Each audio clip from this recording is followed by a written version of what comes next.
Hello everyone, अगर आपने इस सीरीज़ के पिछले एपिसोड्स को नहीं देखा है सो आई सजेस्ट कि पहले आप उन्हें देख लें एंड मेरे चैनल को सब्सक्राइब करें। एंड अगर आपको मेरी वीडियो अच्छी लगे देन प्लीज़ लाइक करिएगा। कांगराई चैंग चैंग के पास ही होता है, लेकिन ये कहती है कि कांगराई मेरे पास कैसे हो सकता है, वो तो हमेशा जियांग के पास ही रहता है। लेकिन जब ये नोटिस करती है कि ये इसी के साथ है तो नशे की हालत में इसे किस कर लेती है। जब इसे होश आता है तो वो कोंगरोंग के घर पे थी। इसे इतना तो मालूम हो गया था कि कांगरा इसे घर तक छोड़ने के लिए आया था, लेकिन जो अभी इसने किया था वो सब ये सपना सोच लेती है, क्योंकि कांगरा इसे किस कर ऐसा कहाँ पॉसिबल है। दूसरी तरफ कांगरा भी इसी ज़्यादा कन्फ्यूज़न में होता है कि शायद मुझे उसे किस नहीं करनी चाहिए थी, ऐसा मैंने कैसे कर दिया। चैंग चैंग की अब सारी होप्स खत्म हो गई थी, बिकॉज उसे लगा था कि कांगराई जियांग के पास वापस चला गया है। कोंगरोंग को अचानक से पता चलता है कि वैन शौकीन की तबीयत अचानक से बहुत ज़्यादा बिगड़ गई है, उसकी हालत बहुत ज़्यादा सीरियस है। ये काफ़ी घबरा के क्वारंटाइन वाले एरिया में जाती है जहाँ पे इसे अंदर नहीं जाने दिया जा रहा था। तभी किंचू इसे आके बताती है कि वो यहाँ पे नहीं है एंड इसे सही जगह पे पहुँचा देती है। जैन इसे बताता है कि वैन शौकीन के पास सब कुछ ही टाइम है, कोई भी इसे नहीं बचा सकता। लेकिन ये सब कुछ तो झूठ था, सिर्फ कोंगरोंग को यहाँ लाने की एक ट्रिक थी, बिकॉज ये दोनों एक दूसरे से रूठ रहे थे ना। कोंगरोंग भी इन सब पे काफ़ी गुस्सा होती है कि किंचू ने भी इससे झूठ बोला एंड जैन ने भी। खैर जैन तो यहाँ से चला जाता है, जैसे कि वैन शौकीन फिट एंड फाइन था तो ये वही करता है जो ये हमेशा करता है। एंड बाहर खड़े हुए ये भी खुश होकर यहाँ से चले जाते हैं। जैन कोंगरोंग का एटीएम कार्ड उसे वापस करता है जिसमें से उसने थोड़े से पैसे ले लिए थे। एंड कोंगरोंग को बताता है कि वो पैसे उसने अपनी साइकिल को ठीक कराने में यूज़ करने के लिए लिए थे, जबकि रियल में तो इसने उसे ठीक कराने के लिए शौकीन से पैसे लिए थे। जब कोंगरोंग को पता चलता है कि सिर्फ इसके साथ साइकिलिंग करने के लिए शौकीन साइकिलिंग सीख रहा था, तब ये इसके साथ साइकिल चलाने के लिए जाती है। कोंगरोंग सुबह सुबह इसके लिए ब्रेकफास्ट लेके आती है, लेकिन अभी ये कुछ इस हालत में होता है। कोंगरोंग कहती है कि तुम्हें अपने डोर का पासवर्ड चेंज कर लेना चाहिए, वरना ऐसे ऐसे एक्सीडेंट बार बार होते रहेंगे। वैन शौकीन इसे काफ़ी प्यार भरी बातें बोलता है, लेकिन कोंगरोंग का कोई रिएक्शन नहीं होता, तो ये कहता है कि कोई भी रिएक्ट नहीं। देन कोंगरोंग को रिएक्ट करना पड़ता है। 我费尽口舌说了这么半天，就这样。 तब यहाँ पे चैंग चैंग भी आ जाती है, जो कि रात भर कोंगरोंग के रूम में बैठ के रोई थी, लेकिन अब यहाँ से निकलते टाइम ऐसे रिएक्ट करी थी जैसे इसे कोई भी बुरा फील नहीं हो रहा है। लेकिन कोंगरोंग को भी इस बात का पता था कि इतनी ज़्यादा सैडनेस अपनी फ्रेंड के लिए काफ़ी ज़्यादा बुरा लग रहा था। चैंग चैंग बेचारी नॉर्मल होकर यहाँ से चली जाती है। जैन काफ़ी परेशान था, क्योंकि जिन पेशेंट की देखभाल के लिए इसे भेजा जा रहा था, जिसके घर वाले काफ़ी ज़्यादा रूड थे, आने के बाद एक फरमाइश लगाए ही जा रहे थे एंड उनका बिहेवियर काफ़ी बुरा था। 一说话眼睛一瞪，那凶神恶煞的样子。 कोंगरोंग ने चैंग चैंग की बात पे काफ़ी ज़्यादा गौर किया था कि उसके बॉस ने उसे स्कार्फ क्यों दिया। उसकी गलत फहमी को दूर करने के लिए चैंग चैंग जब किसी काम से अपनी बॉस के पास जाती है तो उसका दिया हुआ स्कार्फ भी उसे वापस लौटा दिए थे, ये बोल के कि इतना महंगा गिफ्ट मैं नहीं ले सकती। शेंगवान इससे कहता भी है कि तुम्हारा स्कार्फ बस गंदा हो गया था एंड उस टाइम तुम अपनी ड्यूटी पे थी, इसलिए मैंने कंपनी की तरफ से तुम्हें दे दिया। लेकिन कोंगरोंग इसे बिना लिए ही चली जाती है। शेंगवान भी सारा सोचता है कि एक स्कार्फ ही तो था, तुम इसे क्यों नहीं ले सकती। आज जब इनकी क्लाइंट यहाँ पे आती है तो काफ़ी ज़्यादा घबरा रही थी कि इसे कोर्ट में जाना पड़ेगा, गवाही देनी पड़ेगी, इसलिए इस केस से पीछे हटना चाहती थी। लेकिन जब इसे कोंगरोंग अच्छे से समझाती है एंड उस लड़के के बारे में बताती है जिसने कि इसी केस की वजह से सुसाइड कर लिया था, तो इसे भी काफ़ी होप मिलती है कि ऐसे ही और बंदों को भी मरने से बचा सकती है अगर ये इस केस के लिए लड़े। ये शेंगवान को ही बोल के चली जाती है कि मैं वहाँ पे जाऊँगी अगर वहाँ पे कोंगरोंग भी हो। कोंगरोंग भी वहाँ पे जाना तो चाहती थी, लेकिन अब ये पूरी तरह से एक लॉयर नहीं बनी थी, इसलिए वहाँ पे नहीं जा सकती थी। कोंगरोंग भी शेंगवान से रिक्वेस्ट करती है एंड शेंगवान को तो नहीं, लेकिन कोंगरोंग को पूरा विश्वास था कि शेंगवान इस केस को जरूर जीतेगा। शेंगवान इस बात को सभी के सामने लेके आता है कि मेरे साथ वहाँ पे एक असिस्टेंट भी जाएगा एंड वो असिस्टेंट है कोंगरोंग। बेचारे जिंगजिंग इससे चिढ़ के यहाँ से भाग जाती है। कोंगरोंग भी काफ़ी ज़्यादा खुश हो जाती है कि उसका फर्स्ट केस है एंड ये बात खुशी खुशी वैन शौकीन को बताती है, जिसके साथ उसके बाकी स्टूडेंट्स भी बैठे हुए थे, यानी कि इंटर्न्स। एंड जैन कोंगरोंग से पार्टी मांगने लगता है। कोंगरोंग तो इसे मना कर देती है, लेकिन वैन शौकीन अपने सारे इंटर्न्स को वहाँ पे ले जाने के लिए पार्टी करने के लिए तैयार हो जाता है। शेंगवान बेचारा काफ़ी ज़्यादा सैड हो जाता है एंड इसे कोंगरोंग तो नहीं मिली थी, इसलिए बेचारा उसकी दी हुई चॉकलेट्स को ही खा के उसे याद कर लेता है। शाम के टाइम जैन अपने फ्रेंड्स के साथ पार्टी में जाने वाला था, लेकिन अभी वैन शौकीन का थोड़ा सा काम बाकी था, इसलिए इसे ही भेज देता है अपने बाकी फ्रेंड्स के साथ एंड अपने आप ही थोड़ी देर में जाने वाला था। ये सभी रेस्टोरेंट में जा ही रहे थे कि यहाँ से उसी पेशेंट की फैमिली निकलती है, जो कि काफ़ी ज़्यादा रूड थी एंड इन सब के सर हो जाती है कि मेरे पापा तो वहाँ हॉस्पिटल में पड़े हुए हैं, तुम उनका इलाज करने के बजाय यहाँ पे पार्टी करने के लिए आ रहे हो। ये सभी इन्हें समझाने की कोशिश भी करते हैं कि ये सिर्फ यहाँ के इंटर्न्स है जो कि वहाँ पे सिर्फ स्टूडेंट्स की तरह काम करते हैं, डॉक्टर तो कोई और है जो कि अपना काम अच्छे से कर रहे हैं, लेकिन इनके दिमाग में कोई बात नहीं घुसती। ये सभी इस बात का फ़ायदा उठा रहे थे कि ये तो बेचारे डॉक्टर्स हैं, ये तो इन्हें कुछ नहीं बोल सकते। तभी शौकीन भी इन्हें आँख पे आके रोक देता है एंड इन्हें अच्छे से समझाता है कि इनके पापा की कॉपरेशन वहाँ पे अच्छे से चल रहा है, तो इन्हें बोलने की कुछ भी ज़रूरत नहीं है। अगर हॉस्पिटल से कोई दिक्कत है तो जाके वहाँ पे कंप्लेंट करी जाए।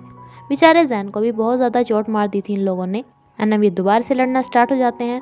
ये भी बोलने लगते हैं कि हमारे पैसे या तो वापस करो, हमसे माफ़ी मांगो। जैन तो इनसे माफ़ी मांग भी रहा था, लेकिन जब इनकी कोई गलती ही नहीं थी तो शौकीन इनसे कैसे माफ़ी मंगवा सकता था। इसलिए जब नेक्स्ट टाइम ये भी फाइट करते हैं तो शौकीन भी फाइट करता है एंड इन सभी को पुलिस पकड़ लेती है। जब इन्हें पता चलता है कि कोंगरोंग एक लॉयर है तो इसे बोलने लगता है कि जो भी यहाँ पे बैठे हैं इन सब पे केस कर दो, इन्होंने मेरा हाथ तोड़ दिया। लेकिन कोंगरोंग इन्हें सुना देती है। 吼什么？嗓门大就有理了？上了法庭你也这么喊试试？我现在看到医生比你们惨，难道你们就没动手？ कोंगरोंग इन सभी की बेल करा के ले आती है एंड जैसे कि ये शौकीन के हाथ पे चोट लगी हुई थी, उसकी काफ़ी केयर कर रही थी, तो सभी ने देख के काफ़ी खुश हो रहे थे। शौकीन सभी बच्चों को अपने घर पे लेके आता है, इनकी पट्टी वगैरह करवाता है जिससे कि इनके पेरेंट्स को ना पता चले कि ये किसी लड़ाई में इन्वॉल्व हुए थे। एंड शौकीन अपने टूटे हाथ के साथ भी इन सभी के लिए खाना बनाता है।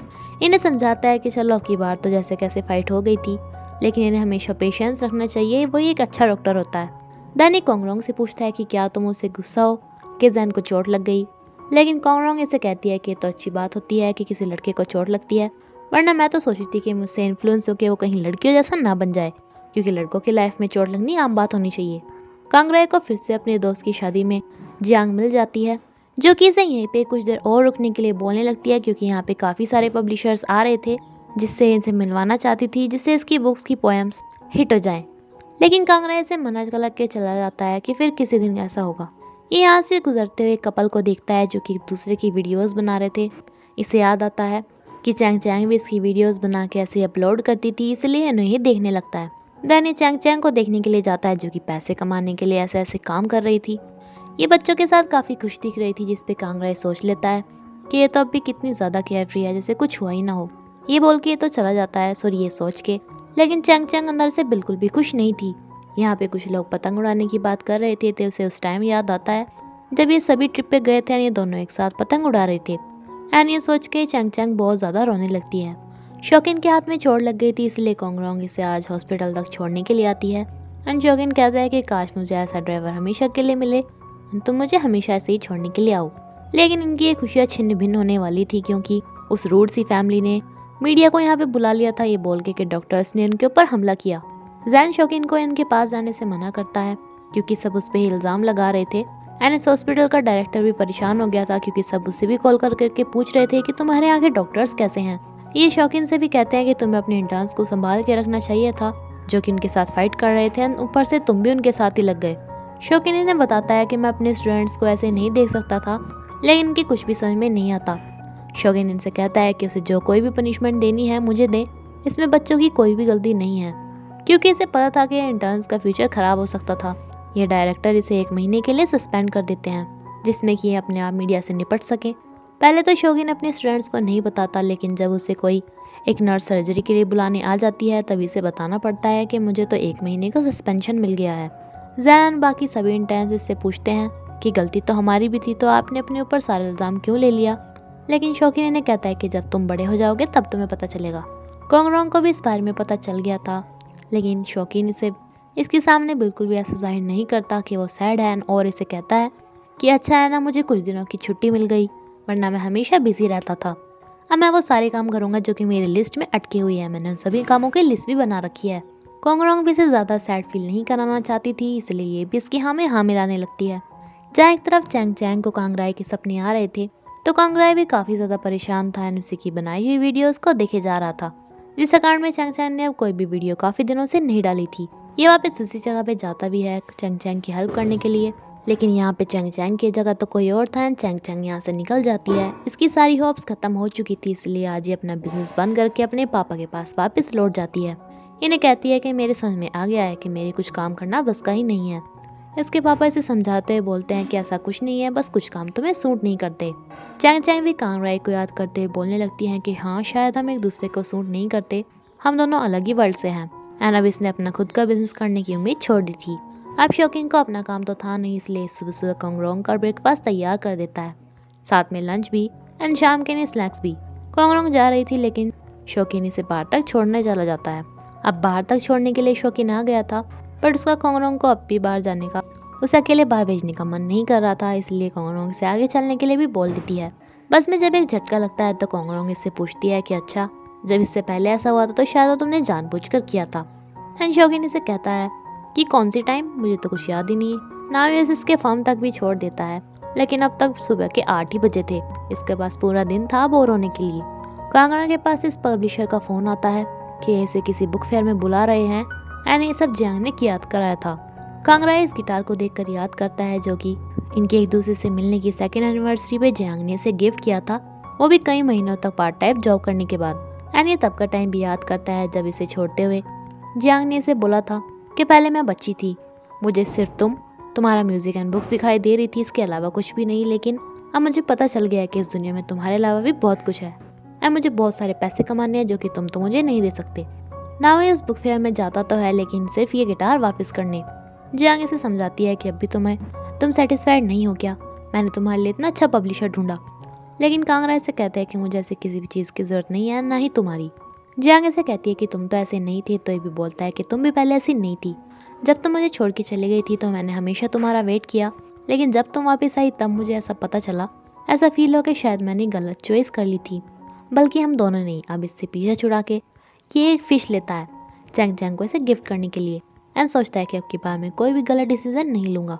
कोंगरोंग ने अपने केस के लिए काफ़ी अच्छे से काम किया था, सभी लोग इससे काफ़ी खुश थे। ये शैंगवान को भी इसे दिखाने के लिए जाती है, जिसमें शैंगवान इसे कुछ गलतियाँ बता रहा था, लेकिन इन गलतियों को देखते देखते इसका ध्यान कोंगरोंग के पास चला जाता है, जिसे काफ़ी मुश्किल से हटा पाता है। एंड इसके जाने के बाद इसकी दी हुई चॉकलेट्स को खा के काम चलाता है। चैंग चैंग अपना रेस्टोरेंट बंद करके वापस अपने पापा के पास जा रही थी, जिसने कि वो बुक्स भी थी जो कि इसे कभी कांगराई ने दी थी। एंड ये सोचती है कि अगर जियांग बीच में ना आती शायद तब भी हम एक दूसरे के लिए नहीं बने। ये अपने एंड कांगराई की मेमोरीज को याद करके काफ़ी ज़्यादा सैड हो रही होती है। तभी कांगराई भी यहाँ पे आ जाता है एंड इसे काफ़ी झटका लगता है ये सुन के कि चैंग चैंग इस रेस्टोरेंट को बंद करके यहाँ से जा रही है। कांगराई इसका रीज़न पूछता है तो ये कहती है कि मेरा बिजनेस चल ही नहीं रहा था। कांगराई कहता भी है कि तुम्हें तो इससे कोई फ़र्क नहीं पड़ रहा था, पहले तो तुम बोल रही थी कि मुझे सिर्फ अपने पैरों पे खड़ा होना है।